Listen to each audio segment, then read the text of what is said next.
Good afternoon, শুভ দুপুর বন্ধুরা। তোমরা সব কেমন আছো? আশা করি তোমরা খুব ভালো আছো, আর আমিও মোটামুটি আছি, চলে যাচ্ছে।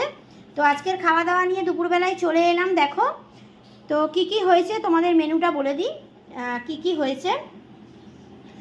তো চলো, সরু চালের ভাত, তোমরা তো জানোই, এটা আর বলতে হবে না। আর এখানে দেখো, এখানে হচ্ছে উচ্ছে আলু মাখা, মানে উচ্ছে আলু সেদ্ধ মাখি লঙ্কা দিয়ে। দেখো লঙ্কা দিয়ে উচ্ছে আলু সেদ্ধ মেখেছি, তোমরা তো জানোই। আর এখানে ভাজা দেখো, আজকে কত রকম আইটেম হয়েছে দেখো, তাই একটু বেলা হয়ে গেল। আলু ভাজা, বেগুন ভাজা, কলা ভাজা, এই দেখো কাঁচকলা ভাজা, বেগুন ভাজা, আলু ভাজা, আর এই দেখো ডাল। এই দেখো ডাল, মুসুরির ডাল, এটা আমার মেয়ের জন্য হবে, তোমরা তো জানোই।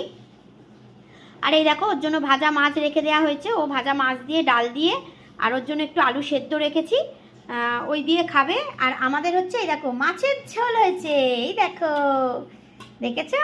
দেখো আমাদের হচ্ছে মাছের ঝোল। তো আজকের একটু আলু দিয়েই করেছি আর কি মাছের ঝোলটা। দেখো তো তোমাদের দেখিয়ে দিই, দাঁড়াও। আসলে এক হাতে আমি ক্যামেরা করছি আর এক হাতে দেখাচ্ছি, তো খুব অসুবিধা হচ্ছে। দেখো পিসগুলো দেখো, এই যে। তাহলে আমাদের আলু দিয়ে করেছে, এই দেখো আলু দিয়ে, দেখো আলু দিয়ে পুরো আদা রসুন দিয়ে একদম জম্পেস করে একদম মাছের ঝাল মতন করেছে, বেশি ঝোল রাখিনি, একটু ঝাল ঝাল করেছে, ঝোল ভালো লাগে না। তো এই হচ্ছে। আর এই দেখো এদিকে হচ্ছে শশা আছে, তোমরা তো জানোই শশা ছাড়া বৌদির চলে না, তাই শশা আর গন্ধরাজ লেবু।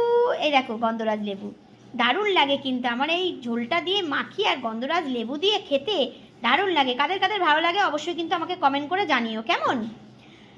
তো চলো, আমাদের তো এই মেনু। আর এই যে মেয়ের জন্য আলু সেদ্ধ রেখে দিয়েছি, এই যে আলু সেদ্ধ দিয়ে, কেননা এটা তো উচ্ছে মাখা হয়ে গেছে, ও খাবে না, সেই জন্য ওর জন্য আলু সেদ্ধ রেখেছি।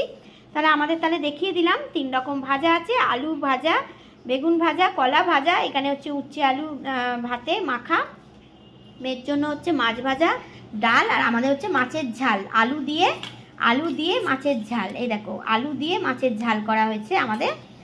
আর শশা আছে আর গন্ধরাজ লেবু আছে। চলো তাহলে আমরা তো খেয়ে নিই, তোমাদের যাদের খাওয়া দাওয়া হয়নি ঝটপট যাও খাওয়া দাওয়া করে নাও, আর বৌদির সঙ্গে আবার পরে কথা হবে। আর আমাদের বাড়িতে যারা যারা খাওয়ার ইচ্ছা নেমন্তন্ন রইল, অবশ্যই চলে এসো কেমন। তো চলো, বৌদির সঙ্গে আবার পরে কথা হবে। তোমরা সকলে খুব ভালো থেকো, সুস্থ থেকো, সাবধানে থেকো, আর বৌদির পাশে থেকো। চলো, টাটা।